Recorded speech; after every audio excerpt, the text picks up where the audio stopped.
pagkakapareho at pagkakaiba ng Sano application at ng Nika Live.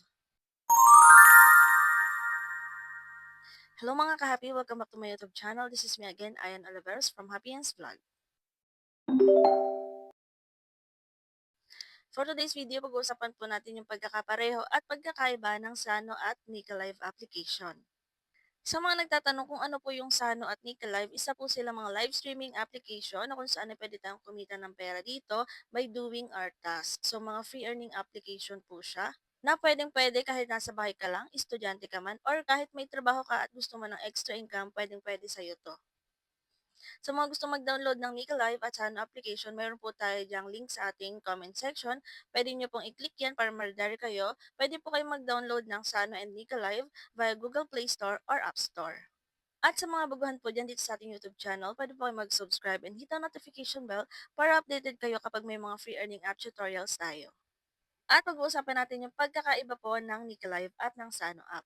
So dito mga B, kay Sano application, kailangan nyo pong mag-join sa isang agency para po magkaroon kayo ng task.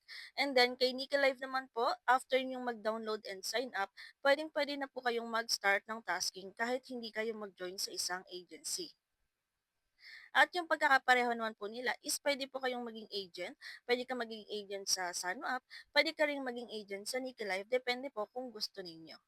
Si Sano application ay may mga games po na kung saan pwede natin palaguin yung ating mga coins. At si Nika Live is ganun din po. May mga games din po siya na pwede natin palaguin yung coins. Ang pinagkaiba lang is si Sano application, meron tayong pwedeng makollect na coins everyday na kung saan pwede nating ipunin, pwede nating ipang-trade. Kay Nika Live po is wala. So wala tayong nako-collect na, for example, daily sign-in. Wala po siyang mga pa-free coins. Kailangan nating mag-top up. Dito ay pareho lang po sila na pwede kayong mag-exchange ng inyong mga naipon na rewards. So for example, kay Nika Live, pwede po kayo mag-exchange ng inyong beans into coins, and then ganun din po kay Sano application, pwede kayong mag-exchange ng inyong diamonds into coins.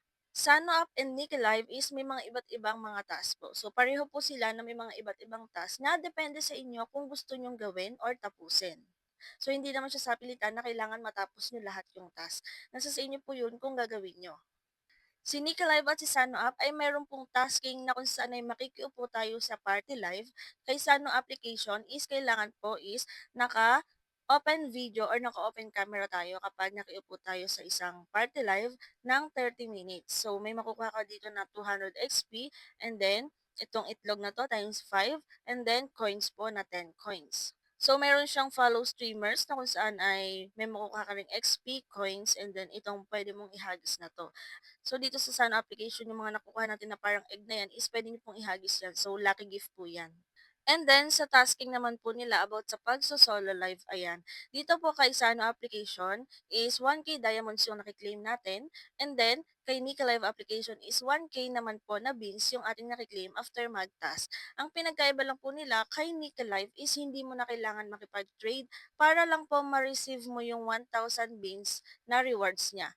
And then, dito po kay Sano application, kailangan nyo po munang makipag-trade or may ma-receive na gifts na lucky gift, and then yung gift mismo. So, kailangan may ma-receive po tayo na lucky gift and gift para po ma-claim natin yung 1,000 diamonds.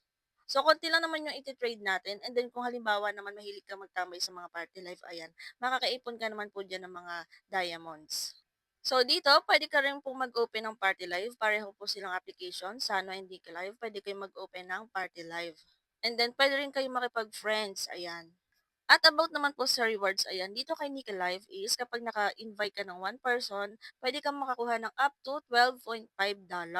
So, may mga rules po yan na kailangan pong sundin para po ma-claim natin yung mga pa-rewards ni Nika Live kapag may invite ka. And then, dito po kay Sano application, kapag may invite ka, is pwede ka pong makakuha ng mga free spin. So, for example, ayan, meron tayong free spin. Dito, pwede kang makakuha ng coins or ng diamonds mismo. So, magdediretso na po yun sa coins and diamonds ninyo.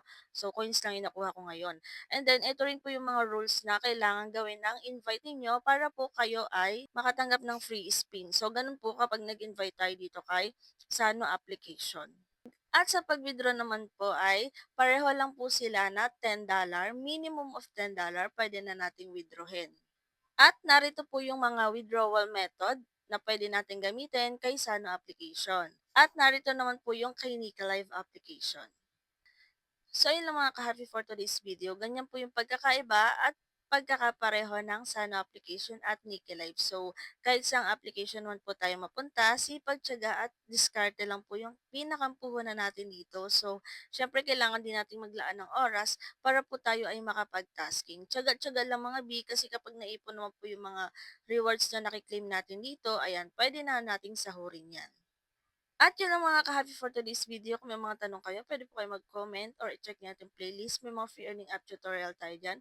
Baka sakaling hindi mga hinahanap yung tutorial. At kung hindi pa kayo nakasubscribe, ay mag-subscribe na kayo para updated kayo sa mga susunod nating videos. Yun lang and thank you for watching.